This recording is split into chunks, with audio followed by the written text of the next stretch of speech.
why tourism is Saudi Arabia's new, quote, white oil. Now, we have got a powerhouse, and I do mean powerhouse panel, on stage in about 5 or 10 minutes' time. And what I would encourage you to do is this. It's to ask as many questions as you can and to ask them as early as you can. We've got an hour, but it will go like that. So comments and questions. I'm not going to wait until the end to ask questions, so please be ready early doors, and then you can make the absolute most out of this panel, because really, the guys that ATM have got on stage to talk about Saudi Arabia are the people, literally, who are building the new Saudi Arabian tourism industry. But first of all, to give us a helicopter view, to give us a bit of big picture perspective, is a consultant who's been based in this region for some time now, spends a lot of time traveling around the Gulf, including, of course, in Saudi Arabia. He is the Chief Executive Officer for the Middle East and North Africa at Colliers International. Will you please join me in giving a very warm welcome to John Davis? Thank you very much, Richard.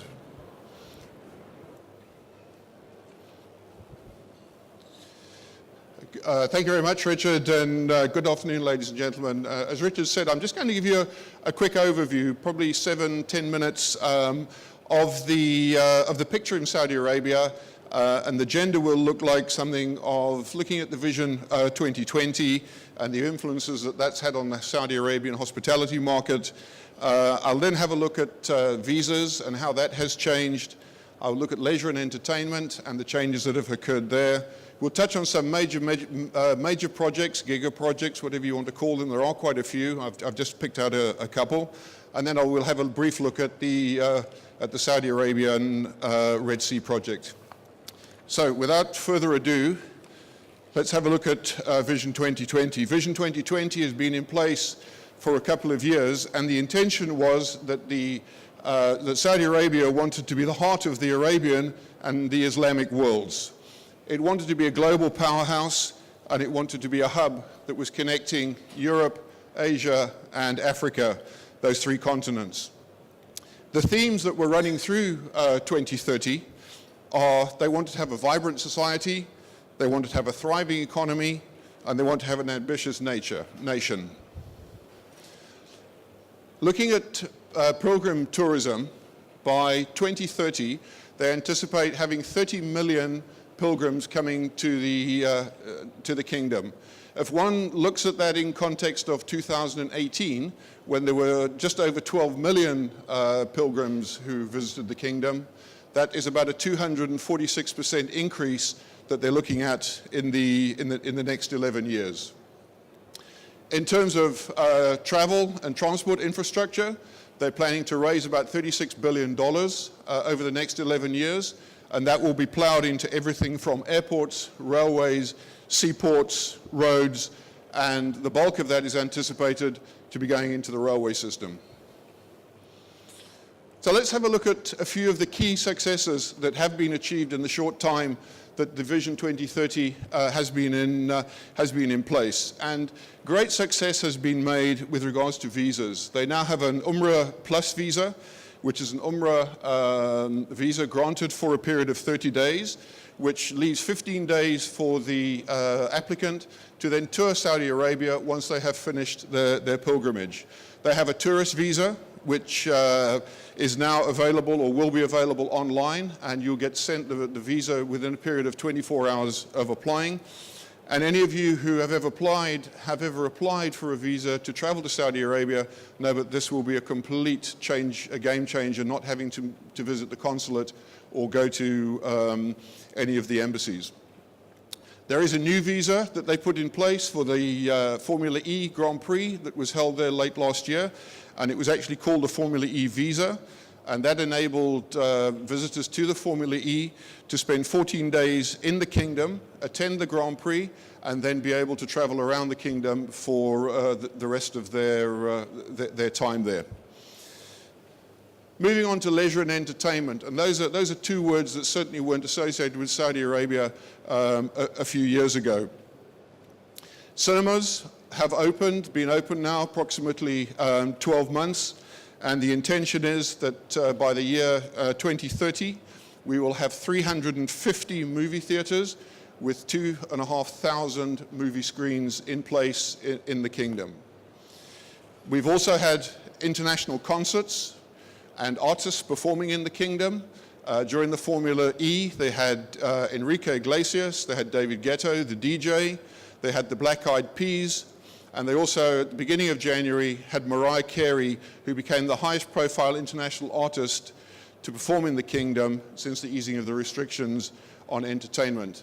There's also been success in the sporting arena with the holding of the Saudi International Golf Tournament, which was part of the European Tour, and that was held at the Royal Greens Golf and Country Club in the King Abdullah Economic City towards the end of January and February 2019. I also thought we would have a look at some of the mega projects, because this is obviously going to be a great demand driver for what is going to happen in Saudi Arabia over the next few years, certainly. Let's have a look at NEOM to start with. That is a leisure and business dedicated project. Project is located in the far northwest of Saudi Arabia in a place called Tabuk. It will cover approximately 26,500 kilometers, and it will have a beachfront along the Red Sea coast of 460 kilometers. And plans are in place, so we're led to believe that they will have robotics to perform functions such as security, logistics, home care, and also the city will be powered by both wind and solar power. The first phase of the project is scheduled to be completed by 2025.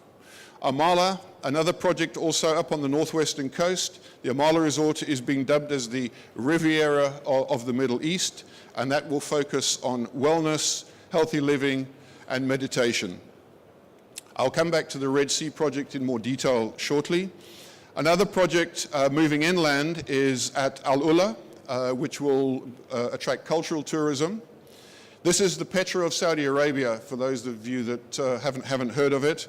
Al Ula is famous for its grandstone rock formations and for being the archaeological site of Madin Salah, which is one of the largest Natabian settlements south of Petra. It has also been designated as the first UNESCO World Heritage Site in Saudi Arabia back in 2008. The resort is fully designed and is expected to include residences, a summit center, a spa, and several restaurants. Moving on to Ru Al Madina, this will be focused on religious tourism. This aims to develop a 1.3 million square meter site about 1 kilometer away from the east wing of the Prophet's Mosque. The project will include 500 housing units, 80,000 hotel rooms, and prayer areas capable of holding 200,000 worshippers during the course of the day. The last one is Qiddiya. This is an entertainment-focused project. The Qiddiya project will provide a destination for excitement, inspiration, creative communities, and career and investment opportunities in Saudi Arabia. Qiddiya project represents a local venue that will assist in capturing some of the $30 billion of tourism that leaves Saudi Arabia and goes around the world. So they want to try and create this to generate tourism inside the kingdom. I said to you I'd come back to the Red Sea project because I think the Red Sea project is probably unique in its own right. If you have a look at those pictures, you could be anywhere in the world. You could be in the Maldives, you could be in the Seychelles, but that is going to be in the Red Sea in Saudi Arabia. It's going to be the first fully integrated, luxury, mixed-use destination in the Middle East, and it will have a temperate climate all year round, so you've got 365 days of possible tourists. There's currently no competing destination that offers such international travelers such an experience across the Middle East, and it will also focus on heritage, culture, and a thriving ecosystem. Just to have a look at it in numbers, it will cover 28,000 square kilometers of land consisting of 50 islands, and hopefully we'll get visas on arrival. The first phase is projected to cost about $2.7 billion. It'll have 3,000 hotel keys by 2022. And if you put that in perspective of Palm Jumeirah currently has 20 properties with just over 7,000 keys.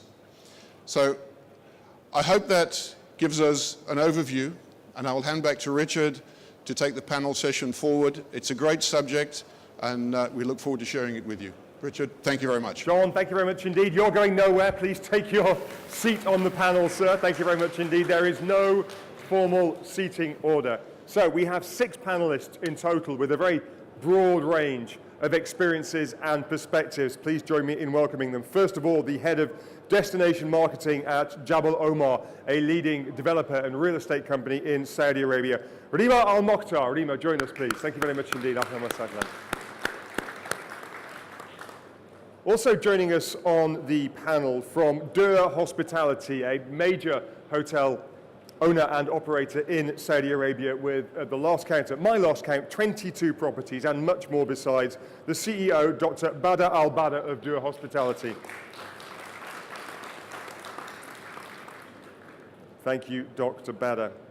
Now, we also have from Saudia Private Aviation, the Chief Executive Officer, but someone who has far more experience of Saudi Arabia's economy, of its hospitality industry, and much more besides, and we'll learn more about that over the next 45 minutes or so. Dr. Fahad Al-Jabbar. We are delighted to have a representative from SAGIA, the Saudi General Investment Authority, someone who is instrumental in driving a lot of the investment that's going to make this vision a reality. The segment director for tourism is with us today, Majid M. Haghanem. And finally, making up our panel today, it's wonderful to have a representative from what is, by some measures, by most measures, the world's biggest hospitality hotel company, the president for the Middle East and Africa of Marriott International, Alex Kyriakidis. I told you it was a powerhouse panel. Was I right? So don't waste it. Lots of questions, please. Don't let me have all the questions. Rima, may I start with you? You and I were in touch before this panel, and I said, what's the one thing that you want people to take away? And I love your refreshingly concise key takeaway. Saudi Arabia is opening up. You better be ready. Why do you say that? Looking at the kingdom opening up and coming with a variety of projects, Saudi Arabia is known for a beautiful geographic diversity where you have the coastal side and then you have the Sahara and so on. So Saudi Arabia has been the focus of a lot of countries that they want to know what is this big secret.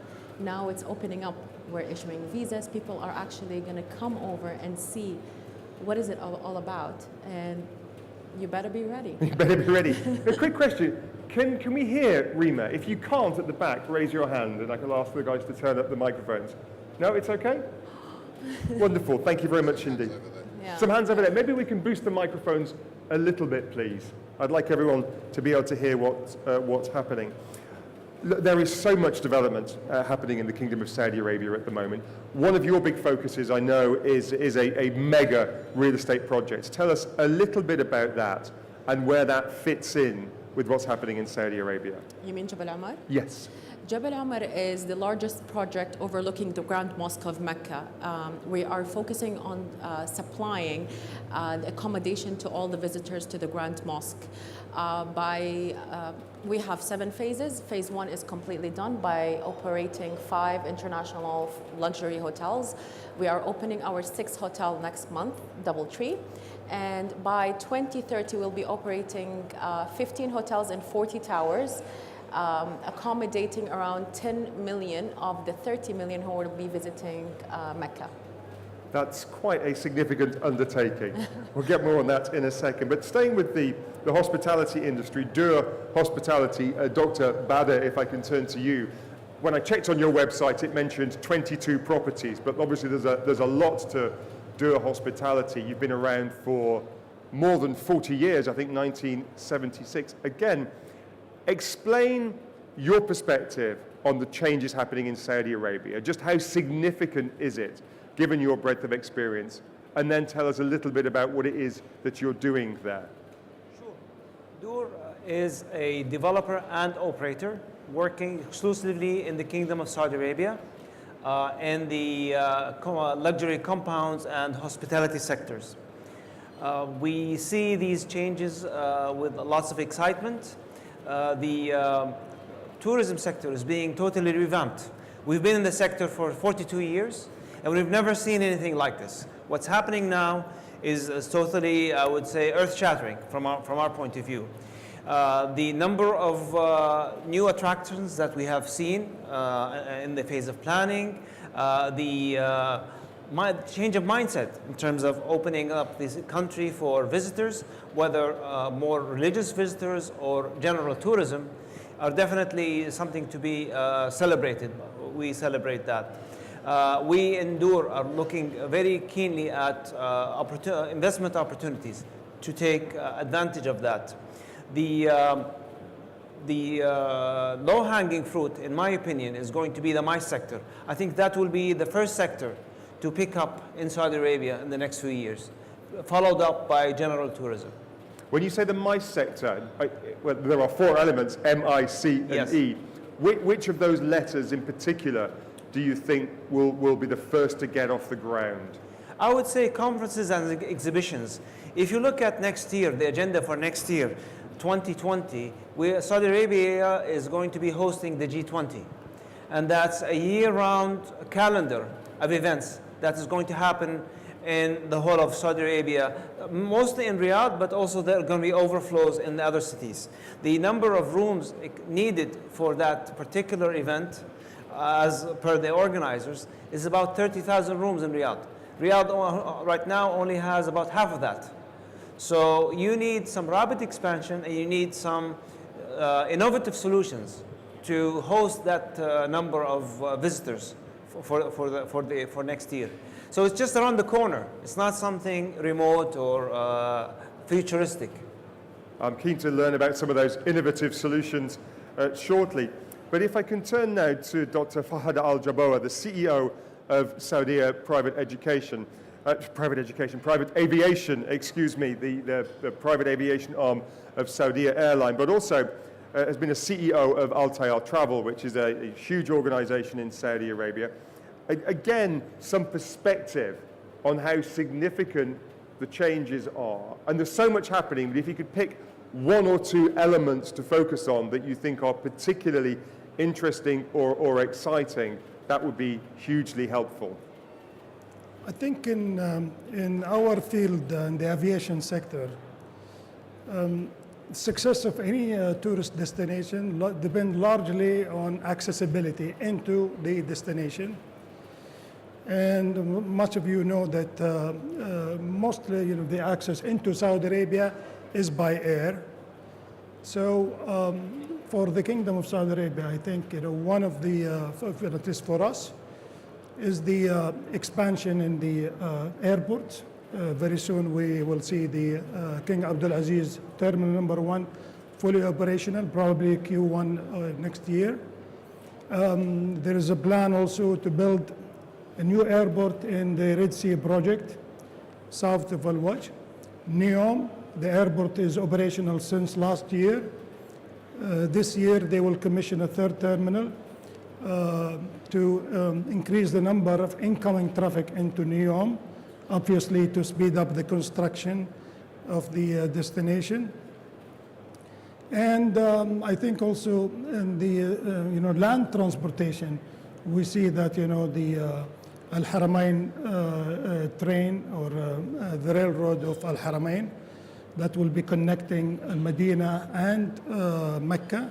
That also will help us, Saudi Airline, to free up some of our fleet capacity to bring in more inbound tourists rather than to connect Jeddah and Medina, or also some of the adjacent cities.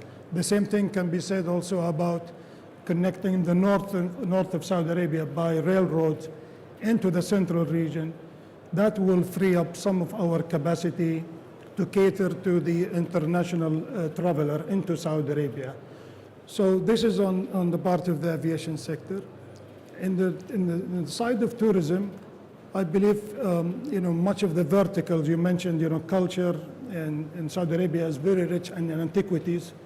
It's a very pristine country when it comes to the tourist resources. So all the development that we see on the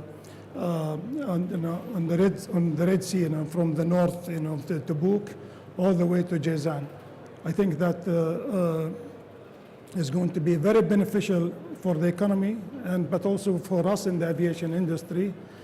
As you all know, Saudi Arabia, I think as a country, we have the highest number of overflying passengers that don't make a stopover in Saudi Arabia. So with the development of those verticals, it will benefit the airports, it will benefit the local community, and for sure it will benefit us in the aviation industry in general, and Saudi Group in particular. So this is just in summary how I see this great development or earth-shattering transformation that Dr. Badr mentioned. But very quickly to pick on that, you were telling me earlier that you were on the site of NEOM just a few days ago, so you Yes. spend time there. And well, tell us what you saw, what you experienced, and what the potential is there. Well, I can tell you, Saudi General Authority, Aviation Authority, GACA, they summoned all the, mainly Saudi Airline and this telecom industry, mainly the Saudi Telecom, and some of the, the local development contractors, just basically to understand our requirements to make it happen in NEOM, because our presence as an airline, and I can say as a private aviation, we've been there since last year, because we are the operator of much of the Royal and the Air Force fleet, the private or civilian aircraft and some of the military aircraft, and we've been there since last year. But now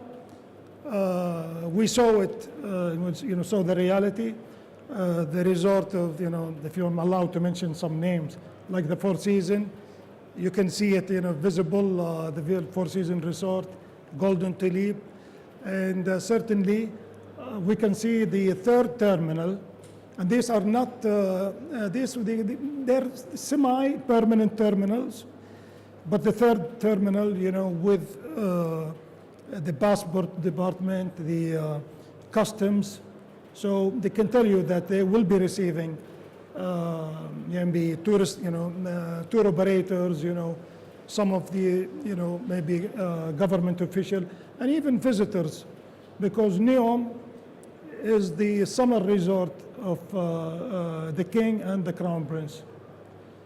And it has been and it will be, I think, this summer, and this is how much, the government believe that in NEOM, with the good climate, it can be a year-round tourist destination.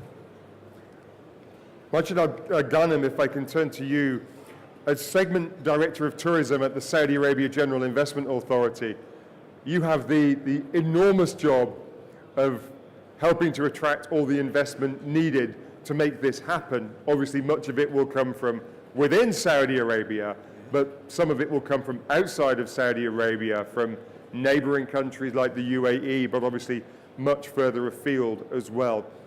When you look at your list of priorities, and there must be so many things that you need to be doing, but when you look at your list of priorities, what are the things right at the top of that list of priorities? Well, of course, we're working with all of the development entities and the destination development companies that are existing in Saudi Arabia to develop these destinations that soon will be major tourism destinations in Saudi Arabia. So you're looking at development of infrastructure, you're looking at development of hospitality with the help, of course, of local investors and international investors. And then you look at the whole value chain of tourism. there are many things that you want to develop, whether it's the travel management companies, travel agencies, destination management companies, aviation, of course. So the whole value chain, you'll have to look into it to develop the ecosystem in general. And what are the things that you're doing? Again, we were chatting earlier and we talked about some of the, if you like, the soft infrastructure that will underpin that, the rules and regulations and a business-friendly and investment-friendly climate. Tell us about what's been achieved Well, part so of the far. reforms, Richard, part of the reforms that are happening in Saudi Arabia now are reforming the regulations. Now, the 100% ownership for foreign investors. You're looking at the registration of the foreign companies that can be registered within 24 to 48 hours. The incentive programs that we have for foreign companies to come and invest in Saudi Arabia. There are many things that we're currently looking at, and hopefully very soon we'll see a lot of local and international investors investing in these exciting destinations. Alex Kyriakidis at Marriott International. Clearly here in Dubai at your head office, there will be huge excitement about what's going on in Saudi Arabia. But give me some perspective when you talk to the board in the United States. From a global perspective, what's the view on what's happening in Saudi Arabia?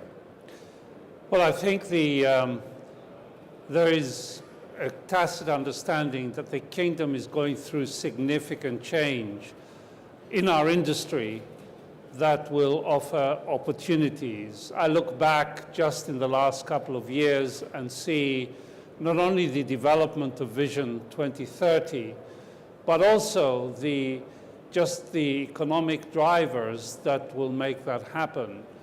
When you look at something like this, a country that says, okay, we are going to make one of the 7 pillars of 2030 is travel and tourism. Today accounts roughly 10% of the GDP of the country. And we're going to announce roughly $500 billion worth of investment in these mega projects. The first question in everybody's mind is this for real? Is this for real? Is it going to happen? I will tell you, having visited the kingdom regularly, and of course, I'm here on this stage with our largest partner, Dur Hospitality, and we often exchange views on this. It is actually happening. I'm on the advisory board of Qiddiya, and it's extraordinary to see the commitment from the top, meaning from Mohammed bin Salman, right down to how this ride is going to look, how it's going to attract which segment of visitors. So that kind of focus is there. The other side, and it was mentioned earlier, when you have major projects like this being launched, you're a bit cynical in saying, how are these things going to get financed? How are you going to finance these huge projects? And what's interesting here, and what gives me more comfort and gives our board of directors more comfort that we are going to see this change in the kingdom, is that to date anyway, all the financing is government today. Until these projects get to the point where you have very clear, segregated opportunities for investment, everything from infrastructure, boot projects, to individual hotel investments, to a whole raft of other investments, and at that point, seeking either domestic or regional or international investment. We are today a huge partner to the travel and tourism industry with 25 hotels in 9 cities, 9 of our brands, and as many under construction, also many with Dur Hospitality. And therefore, we have a huge interest in these projects actually moving forward. So as I sit here today, I think it's going to be, the ambition is huge. The ambition is probably the biggest I've ever seen serving this industry in 45 years around the world. I've never seen ambition of this scale being announced from the get-go. We're in a city where It clearly demonstrates what you can do when you have the right ambition in travel and tourism. And in a way, this is what we're seeing here in the kingdom. The ambition is clearly there. The means, meaning investment, is there. And I'm sure we're going to discuss in a moment what are the challenges that we're going to face to get there. But we're very positive in terms of what the future holds. Our commitment to the kingdom is total. And, you know, our commitment in terms of the Saudis in the kingdom and their future careers in travel and tourism is total. Well, one of those challenges is, of course, people. And I know it's something that you spend, and many others, a huge amount of time on. We will get to that. But I'm keen to get a comment or question from the floor. I know my colleagues have microphones. We've got about half an hour left, so please don't waste this opportunity. Yes, sir, the gentleman to my right has his hand thrust in the air. Thank you very much indeed. If you could tell us your name, sir, and your quick question. Thank you. My name is Imtiaz Muqbil from Travel Impact Newswire in Bangkok. Just on the challenges, on the global stage, as you know, Saudi Arabia has a serious image problem. Every month there is some news that makes Saudi Arabia look bad, and I won't go into any details about what this is, but I'd be very keen to know what you're going to do to address that much more serious challenge that is going to come up, and which is a little bit seems to be out of your control. Thanks very much indeed for that. Well, I mean, we're not going to get into politics today because the people here are not politicians, but you do raise an important issue about destination marketing. And if I can turn to you about that, because destination marketing is your remit. How do you market a destination like Saudi Arabia? I mean, where do you begin on something like that, let alone your own destinations within your organization? First, thank you very much for your question, and I would actually like to say two things. Can we just boost the microphone a little bit, please, because I'm keen to hear your response. Now that we are opening Saudi Arabia, now that Saudi Arabia is welcoming different people, you get the chance to come over and see those people. So all of what you see in the news is actually just news, just stories. But when you walk into the kingdom, you're going to be able to see the country, to see the people, mingle with them. It's a social enrichment for the people and for people from outside the kingdom, which is the visitors or the tourists. So it goes both sides, no? Other than that, destination marketing or marketing for the kingdom. As I mentioned, Saudi Arabia is a beautiful geographic country where you can see the diversity between the coastal, the Sahara, so it has something for everyone. Whether you're looking for sustainability, you have the Red Sea. If you're looking for smart tech, you have NEOM. So all these projects, aside from the cultural projects and the historical projects, or the destinations, apologies, I don't think there's a lot to do for when it comes to marketing. I think it markets itself. It brings everything to the plate where you can just come over and explore Saudi. Once you walk into the kingdom and you see the different kinds of projects that are just lined up for you and exploring all these opportunities, aside from the events, of course, I think it markets itself.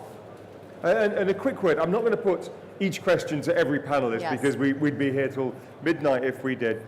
But perhaps, gents, if one of you have a perspective on marketing Saudi Arabia as a destination. Fahad. I was going to say, in my opinion, what matters, for the business people, I mean, on the development side, to put money, the return on investment. How, if, the movement of capital, if you have a free movement of capital, and these are two things that are available in Saudi Arabia, and safety. The reputation is sometimes media-made about Saudi Arabia, so we don't have to worry about it. If we have, bankable business development, projects like, the Red Sea, and the investor can see the return and they can see the potential. I don't think it matters what the media project about Saudi Arabia, in my opinion. And we don't have to worry about it in Saudi Arabia, and certainly our Crown Prince doesn't worry about it, and we're marching. That's my opinion. Shukran. Happy to take a couple more questions and put them to the panel. Who's got the next question, please? Who's got the next question for our panel? I have got thousands, but I get to roll. Here we go. Right at the front. Thank you very much indeed. Good afternoon. I've been following Saudi Arabia and your plans to develop and grow your tourism industry. And what I want to know is what your plans are in the medical tourism sector. Thank you very much indeed. Who would like to take the question about medical tourism? Anyone specifically on that issue? Yes. Thank you, Majid. If you follow some of the projects, some of the projects that are, have been announced lately by the Public Investment Fund, one of them is Amala, which will focus on wellness and health tourism. And Dr. Badr, if I can ask you, when it comes to your hotels, because when you mention medical tourism, we can have a long debate for an hour about the definition of medical tourism, but if we increase that to include what I might call wellness tourism, then you're looking at not just hospitals, but you're looking at hotels, spas and spa-type facilities and wellness facilities. And Dr. Badr, I'm wondering what role they play at the moment in your existing properties, wellness or spa facilities, and how that might change or increase over time. Let me just refer back to a few of the previous questions, and I'll tie them all together. The question about the reputation of Saudi Arabia and the media, plus the different types of tourism and what services that we offer in the industry. Saudi Arabia has a pent-up demand in a few areas. And those areas, as I said before, are the Hajj and Umrah, where lots of people still want to come to Saudi Arabia, and they don't really depend on getting views from the media to decide whether to come or not. You also have the MICE visitors, people coming from meetings, exhibitions, and conferences. Those come for a purpose, and they're going to come regardless. We also have family and friends visits, whether from within Saudi Arabia or from outside Saudi Arabia. You know, the Gulf countries, we're almost one big family, where lots of families have relatives in the different countries. And what happens is that with these types of trips will continue to happen. Going back to the medical tourism, in our hotels, existing hotels in Riyadh, we receive many people coming, whether from other cities in Saudi Arabia or from the Gulf countries, for treatment in Saudi and Riyadh hospitals. So when you have advanced medical facilities like the ones we have in Riyadh, you are bound to attract some visitors from outside. Have we marketed it the right way? Are we gearing ourselves to become a medical tourism destination? Not yet. But a part of that is already there. Going to the wellness side is very important, and Amala is going a destination for wellness, but also in the resorts that we have in Saudi Arabia, the hotels, there's definitely a wellness side and a spa side.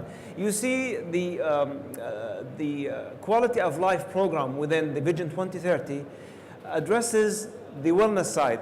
So there is lots of awareness on how to lead a healthy life as a citizen. And that you see that already reflected in new spas opening, new gyms opening, and the behavior of people. I think that trend is catching up from what I see.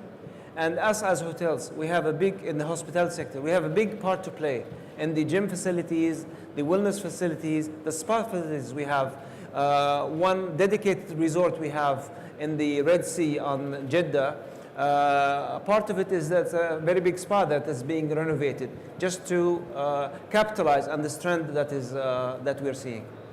Thank you very much. Just add on to what has been saying and to answer this lady's question, that we are finding a lot of interest from developers and investors in Saudi Arabia looking at medical tourism. And there's a lot of work going on behind the scenes. And it's probably not top of everybody's agenda at the moment to want to come into Saudi Arabia for medical tourism, for an investment, but it is happening. As the conferences that we are attending around the world, if you have a look at what happened to Dubai over probably the last 5 or 10 years, Dubai was never a medical tourist destination. It's slowly getting there, it's got there, and I think you will see that with Saudi Arabia. As the barriers to entry come down and as regulations start to relax and investment becomes a lot easier, I think you will see vast medical tourism going on in the kingdom. It'll take a while, but I think we'll get there.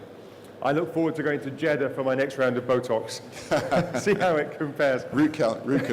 What I'm going to do now, because we've touched on challenges, but I know each and every one of you have highlighted some of the challenges and how we approach those. I'm conscious of time. We've got 6 people and we've got 25 minutes left. So briefly, if I can ask each of you in turn to outline 1 or 2 of the big challenges that Saudi Arabia is facing and a potential solution to that. But if I can ask you to keep your responses to just 1 or 2 minutes, and then we'll have time to hear your responses and then perhaps discuss them. If I can begin with you, we'll begin at this side of the table. Alex Kyriakides, first of all, challenge and then potential solution. Number one challenge with growth in the kingdom is human capital, people. Turn the clock back to prior to the oil price crashing. You stopped 10 Saudis in the street, men or women, and said, give me your top preferences for when you graduate from university in terms of jobs. There would be government, there would be financial services, there would be energy. Hospitality wouldn't feature at all on the list. And that is a massive challenge. It's a challenge of education, because at the same time, the government is saying you must employ, quite rightly, you must employ more Saudis. Today we have a 35% Saudization threshold, rising all the time, and I would like to see it get close to 100% in years to come. The challenge becomes, how do we get there? How do we get Saudi graduates, men and women, to embrace this industry, which culturally, historically, has not been in the comfort zone for cultural and other reasons? Well, tell you what, modern day, things are changing. And again, with Dur, we were discussing how to address this. Education at universities, that this is a legitimate industry, but also new ideas. With Dur's support, we launched what we call Tahseen, Arabic meaning for improvement, jointly with Cornell University, a joint program, 1 year, practical experience with Marriott and Cornell, and the applicants come out with 2 certificates, Marriott and Cornell, and a guaranteed job at a managerial level. It blew us away in terms of market interest, particularly from women. 40% of the applicants were women. A year on after launching it with the first graduates, all graduated. We didn't lose 1 applicant in the process, and that is now a snowball that's beginning to gather pace across the kingdom. So human capital, need to think of innovative ways to attract interest in travel and tourism. It's doable, and I think, well, until recently, the oil price was in our favor, but that's our number one challenge. Thank you, Alex. Majid Al-Ghanem, from the perspective of Sagia, a challenge and a potential solution. Since I've been working a lot lately with investors, both locally and internationally, I think the lack of knowledge when it comes to opportunities and the potential of the sector mainly is because of probably us reaching out to investors and marketing and promoting these opportunities and the sector in general, and also the recent changes that happened, the recent reforms that happened in the regulations. We need to market it and promote it more, and people will know it and will understand that this sector is promising, this sector is very attractive, and the returns on investments are high. Thank you very much indeed. Fahad, if I can ask you again, challenge and solution. Yeah, I'm looking at the problem of Saudi Arabia as a destination.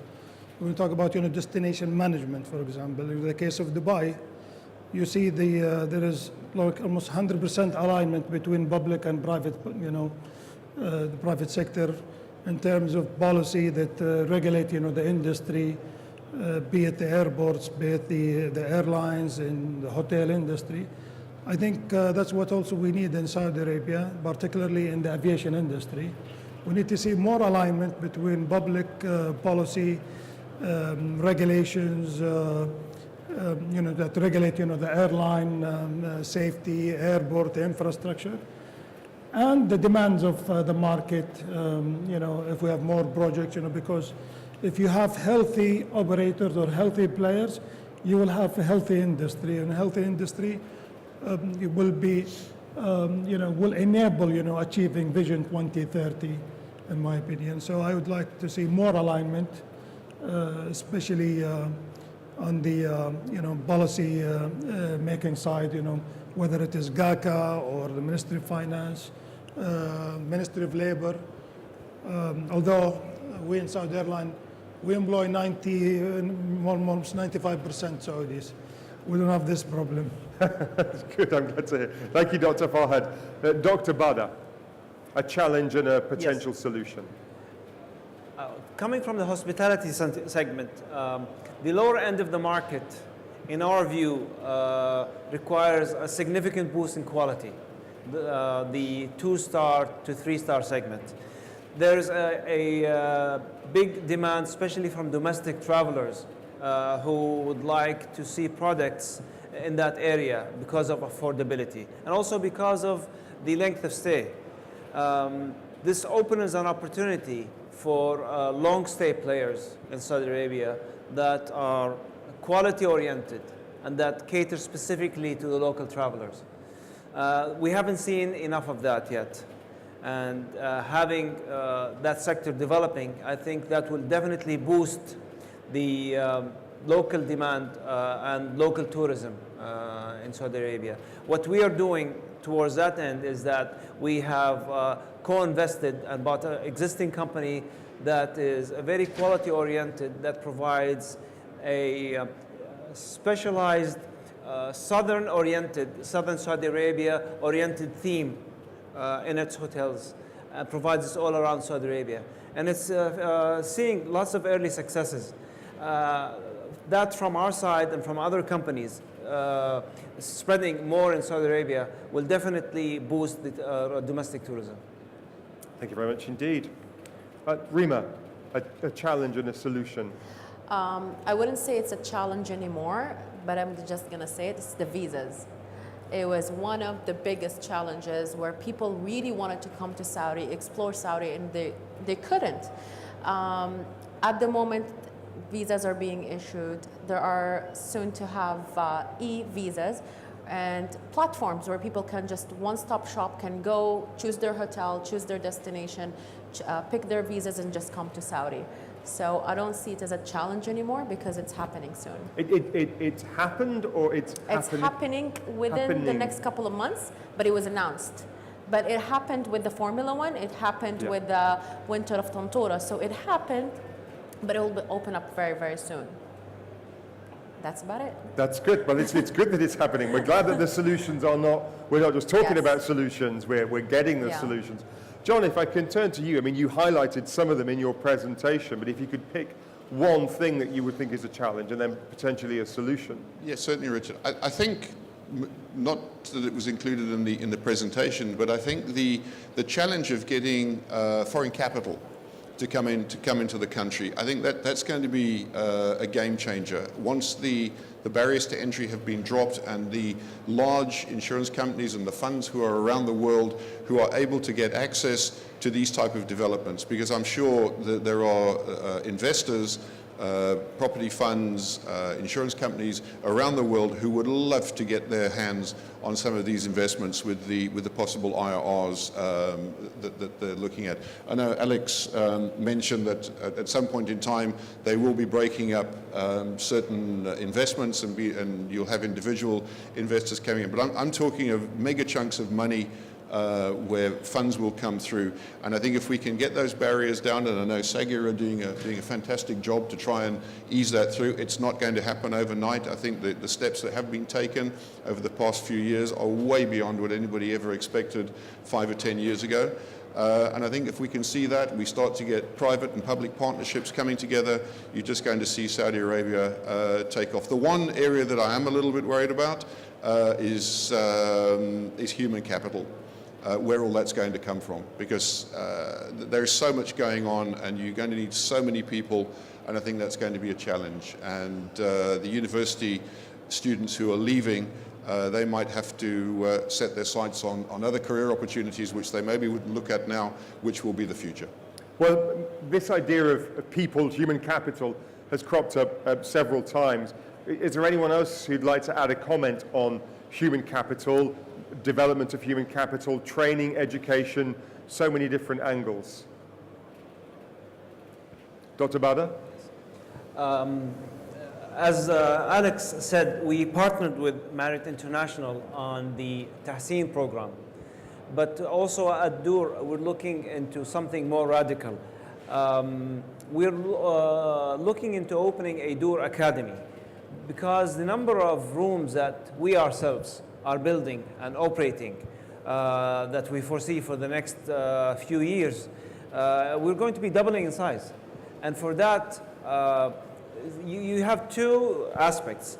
You have the percentage of Saudization that is increasing.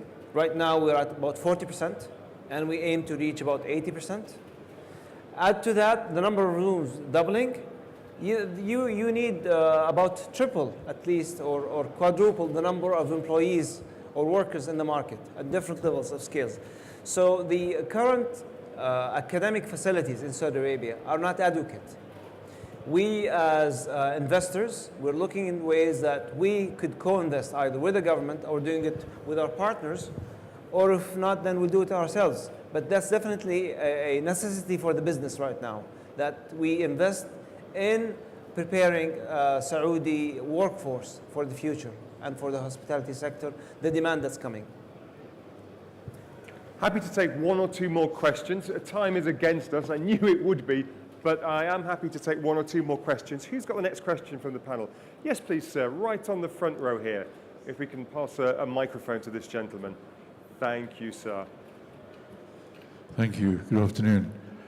Quick question. The figure, I think it was $30 billion that is spent by Saudis outside of the country in a year, if I'm not mistaken. If I am mistaken, I apologize. But my question is, what will bring Saudis back into Saudi Arabia and spend on leisure and tourism within the country? What are those key things that will be attracting them back? Alex? Can I have a crack at that one and get the ball rolling for my fellow panelists? One thing we've noticed today is that there is massive, massive pent-up demand within the kingdom for domestic tourism. And the challenge has been to date the lack of opportunities for that domestic tourism. So if you look at some of the projects that we talked about earlier, and you look at the Red Sea project, you look at Qiddiya, it's completely reinventing a destination for the domestic population of 25 million Saudi nationals.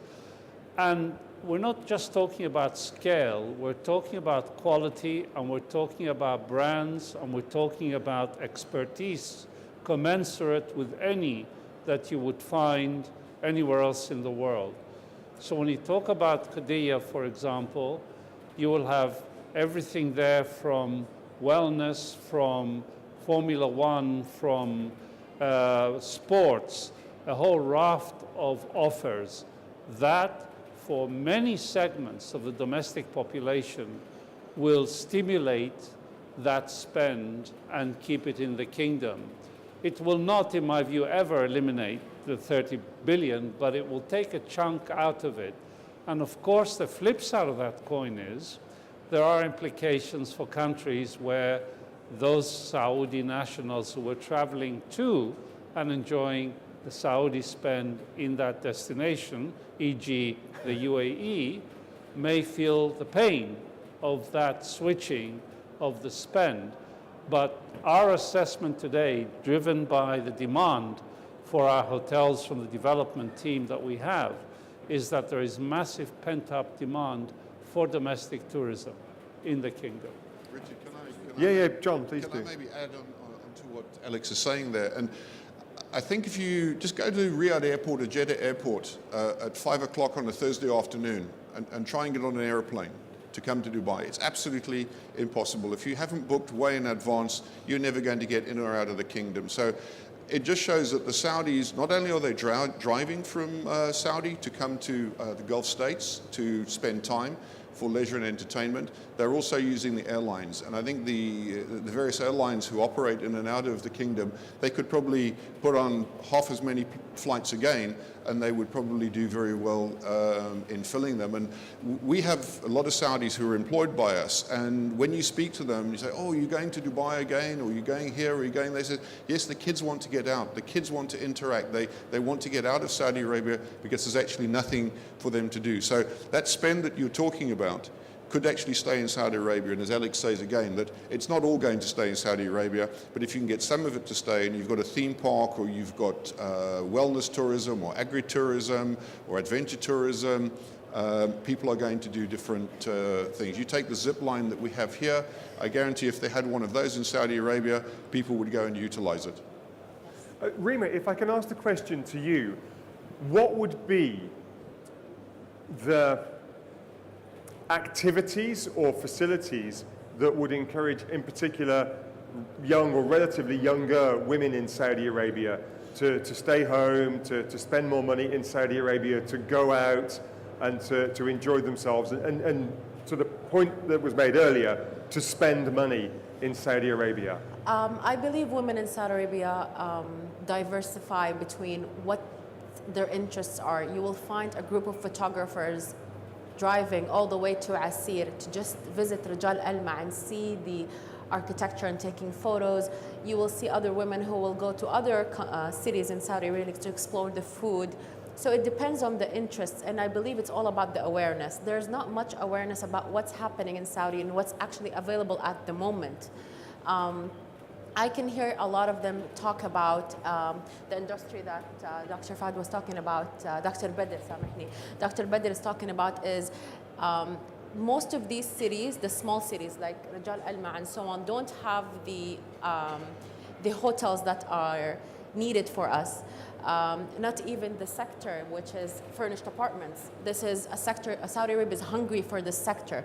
The furnished apartments, we travel in groups. We don't travel as one or two people, big groups. So we want this furnished apartments. So these are the challenges. And number one is the awareness. Not all of us know what's happening in Asir or in Abha. With social media, now we know.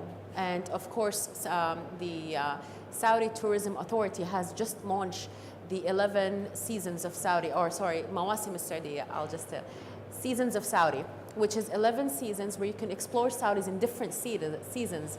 So just now they finished from the south, and it was a beautiful fishing opportunity for everyone who can see what the region offers. So I believe it's happening, and I believe it's coming at the moment, but awareness is number one. A couple of final questions. As someone who owns an interior design company, I can't not ask a question about the design of hotels. Clearly, a place like Dubai has used architecture of buildings as a means of destination marketing, from the Burj Al Arab, the Jumeirah Beach Hotel, and so on. What are we seeing in Saudi Arabia in terms of design, and perhaps even using Starchitects to do that? If I could comment on our latest project that we announced jointly with Marriott last month, which is the Marriott Diplomatic Quarters Riyadh.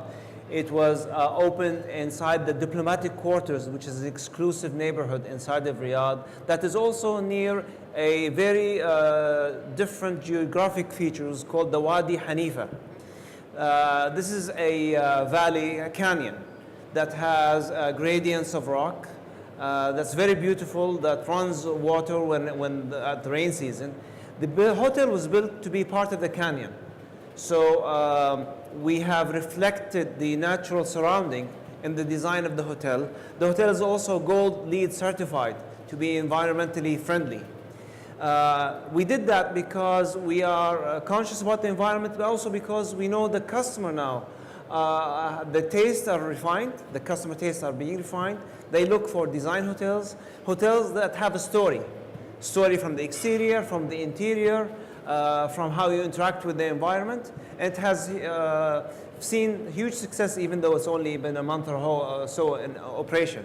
But I'm sure many of the other companies here also are looking at the aesthetic part of design, because that has been a requirement. With people traveling, well-traveled, they see and they know and they appreciate beauty in buildings.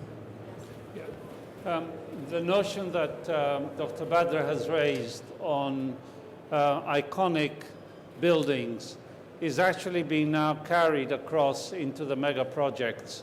I can speak on Qiddiya, where the plan is for the 10 most important structures on Qiddiya will go out for international design tender, seeking the best and most iconic design for each. So from the Grand Mosque to the atrium to the other buildings in Qiddiya, they will go for international competitions that are aiming to bring, if you like, spectacular designs that will actually be associated with that destination.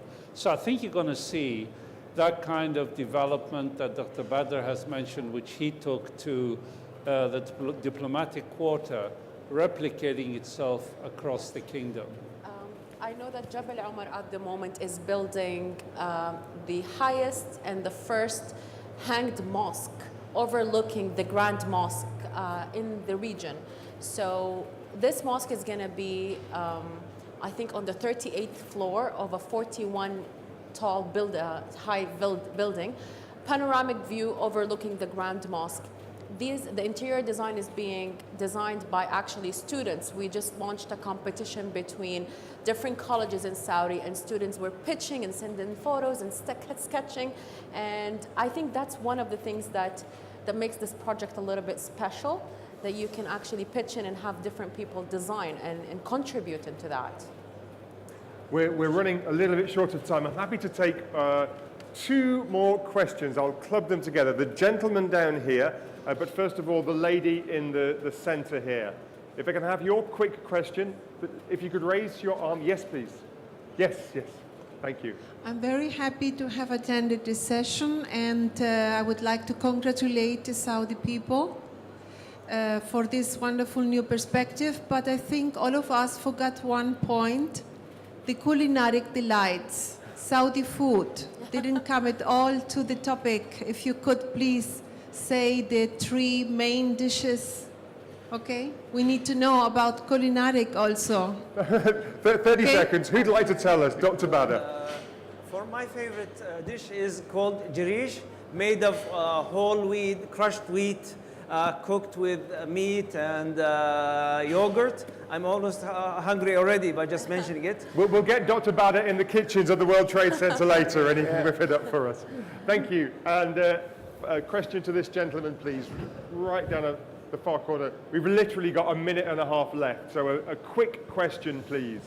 Sir, I would like to know, and you are aware of this, recession worldwide. It's almost 1 year ago, and it will continue almost like 2 years, coming 2 years. What is your aim to pick up business and investments in Saudi? How? Maybe Majid Al-Ghalam, you could take that from the General Investment Authority. I think looking at the tourism sector in Saudi is a new sector for international investors. And this is why investors will look to invest in Saudi Arabia, maybe pull out investments from other countries and bring it into Saudi Arabia to take advantage of the changes that are happening. And it's working. And I think more and more investors that are coming in because of the recession in many other areas, they would come to Saudi Arabia to invest because they know that this is a new sector. Dr. Farhad, I'm going to give the final word to you, if I may. Just leave the audience with one call to action. So much happening in Saudi Arabia, as we've learned about, in so many different levels. Clearly, everyone here is interested in some sense in what's going on. What would be your message to people interested in doing business within Saudi Arabia's tourism industry? I want to say, believe what is happening. I want to get, buy-in from the people of Saudi Arabia that this vision is real and it is happening. And also from the doubters outside, that the opportunities are real. And for the gentleman said, about recession, remember, Saudi Arabia has 32 million people. Out of those 32, 21 million or 22 million are Saudis. So there's local demand. So the opportunity is there. Yeah. And I'm being, very optimistic. And, the other thing I also, for our colleagues in the government, to align their vision and strategy and their policies to make the Vision 2030 happen according to the plan drawn by the Crown Prince. A wonderful note on which to end. Thank you very much indeed to all of our panelists today.